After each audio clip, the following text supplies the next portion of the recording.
I'm Carla Reeves, and this is Differently, a podcast where we explore the ins and outs of what becomes possible when we're willing to think, do, and show up differently to the moments of our everyday lives. Imagine how dusty your home would be if you hadn't dusted for months or maybe even years. Would you even recognize that once remarkable furniture you treasured finding so many years ago, or see the charm and appeal that drove you to buy your home to begin with? The same is true for your relationships.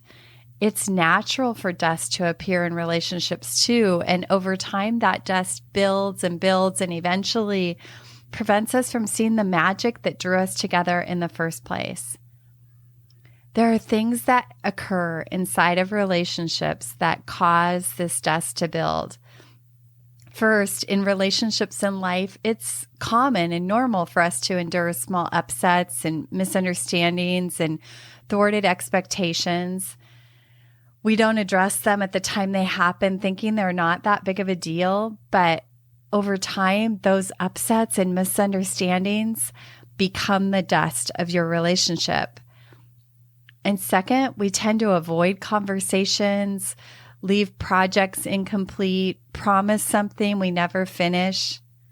Over time, these small things too build up, and if never addressed, they form a haze or a cloud or a barrier to our aliveness and connection with others and the world around us. This applies to relationships and friendships and family, even your team and your colleagues and your coworkers. It's natural in relationships for stuff to happen and pile up over time. But we all know that when our key relationships aren't right, it impacts everything. The good news is it doesn't have to be this way, and there are specific steps that you can take to restore the connection and the magic. And the most important thing, keep it alive. Remember, I shared in that last episode about my fear around the bliss monster coming in and taking all of our joy and happiness at some future unknown date. The antidote to that is to take the reins and do the work to ensure that you keep the joy and magic alive in your life. And this is a practice that we created inside of our marriage called sweeping that actually allows you to ongoingly cultivate an environment where you can thrive. Imagine a relationship where you both have a commitment to clearing the dust.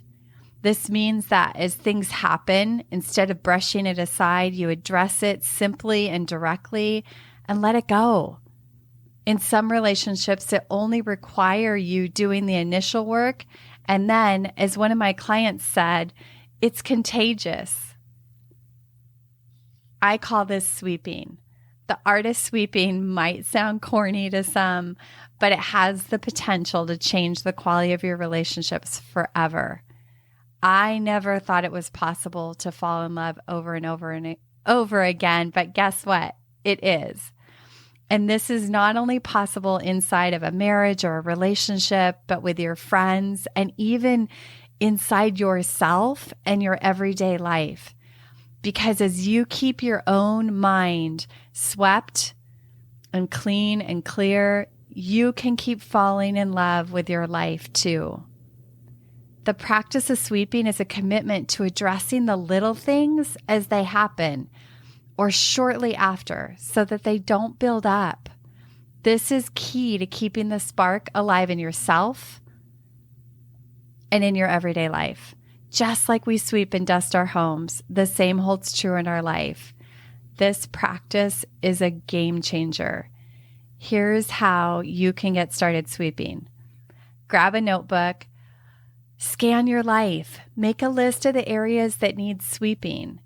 Look to the things that have been hanging over your head that you keep stewing about, maybe a conversation you had that never felt finished.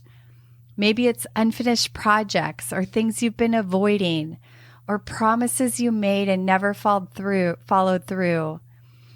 Incomplete conversations, and on and on. Write all those down. Explore next in your journal how you plan to sweep this area and write about the positive impact it would have to get it complete and let it go. Continue to practice, step by step, line by line, little small actions. Practice it weekly and use this first month to create a plan and a practice for an ongoing habit in your life. Don't worry if you're thinking, I've never swept and there's tons of dust around here. The key is that you just get started bit by bit. And as you do, that sparkle in and around you will emerge. I promise.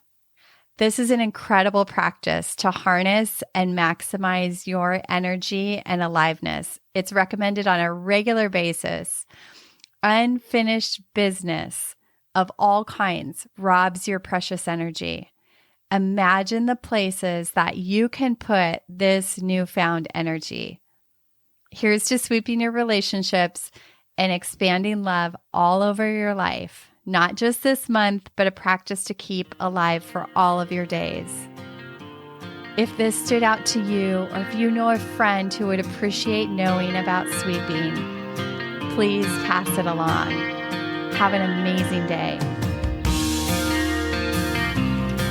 Thank you for tuning in to this episode of Differently. I hope it stirred your thinking, and I invite you to take one inspired action from something that stood out to you. If you want to hear more conversations like this, hit subscribe on your favorite podcast app, and please help us spread the word by sharing this podcast with people you know. Remember, new episodes drop weekly. See you next week.